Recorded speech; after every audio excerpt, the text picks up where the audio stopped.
بسم الله الرحمن الرحيم. اللهم صل وسلم وبارك على سيدنا محمد وآل محمد وآل وصحبه أجمعين. شلونكم حبايبي؟ شخباركم؟ إن شاء الله تكونون بخير وصحة وعافية. حبيت اليوم أشارك وياكم غدانا لهذا اليوم ونشوفكم طريقة عمل شوي السمك السلمون بالحشوة وعلى الطريقة العراقية البصراوية. وهاي سفرتنا لهذا اليوم، سهمنا وسهمكم العافية إن شاء الله. لا تروحون حبايبي، ابقوا ويانا شوفكم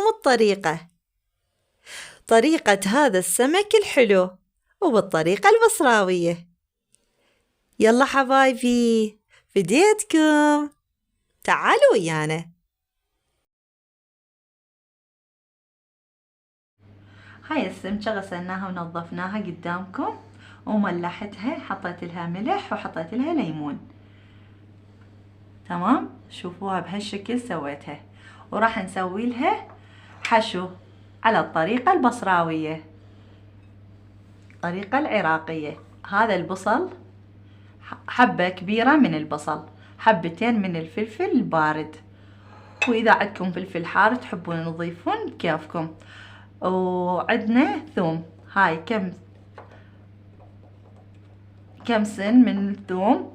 وهنا عندنا خاشوقة كبيرة من المعجون مع صلصة الفليفلة.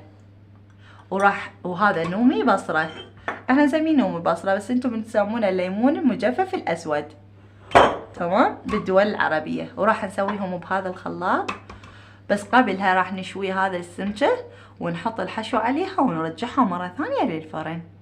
بالفرن اليوم نسوي هاي السمكة مالت السلمون. وعلينا وعلى عيونكم بألف عافية، وتابعوني حبايبي للأخير وشوفوا شلون راح تصير آخر شي السمكة. هسه حبايبي راح أسوي الحشو واخلطه بالخلاط علشان الصوت ما يصير يطالع الصوت ولا يزعجكم. راح نسوي الحشو ونقول لكم ونشويها ونرجع وياكم حبايبي. فديتكم حبايبي. حبايبي من بعد ما سوينا الحشوة بالماكينة، البصل والثوم والفلفل والليمون الأسود المجفف والصلصة ومعجون الطماطة، شوفوها قدامكم، وخلينا وياها ملعقة صغيرة من الملح وملعقة صغيرة من الكركم. وهسه راح نخلي وياكم زيت شوية عليها عشان سمك السلمون ما بيدهن، مو دهين. تمام، هاي قدامكم.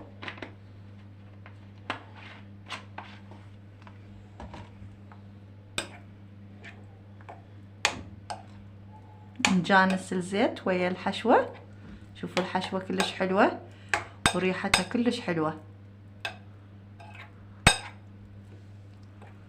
نجانسها قدامكم. وهسه راح نروح وياكم نشويها بالفرن، نحمصها ونرجع نخلي وياكم الحشوة مثل ما قلت لكم. ديتكم خليكم وياي لا ترحون.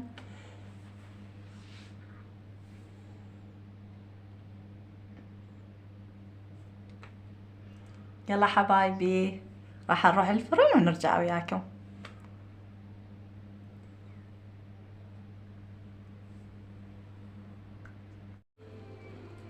شوفوا حبايبي من بعد ما طلعنا السمكة من الفرن شلون شكلها اورنج كلش حلو.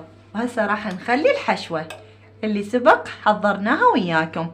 بسم الله، لا اله الا الله، اللهم صل وسلم وبارك، اللهم صل وسلم وبارك على سيدنا محمد وآل محمد.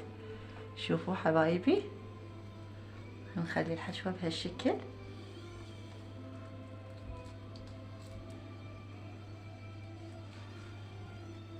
ان شاء الله هسه تعجبكم وطريقتي تعجبكم ان شاء الله، جربوها راح تصير كلش حلوة.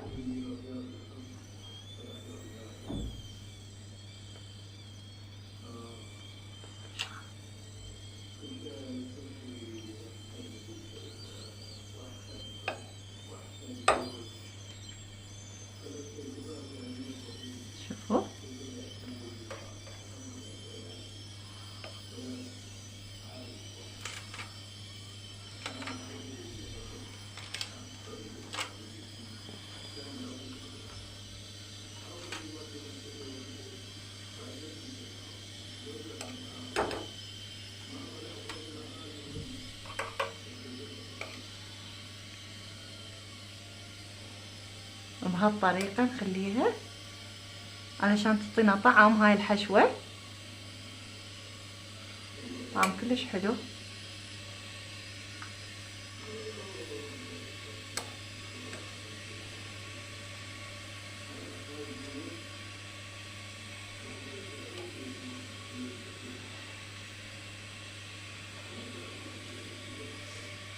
يلا حبايبي هسه راح نرجعها وياكم للفرن ونتلاقى ان شاء الله على النتيجة، وتشوفونها ظلوا وياي حتى تشوفون النتيجة حبايبي في بيتكم.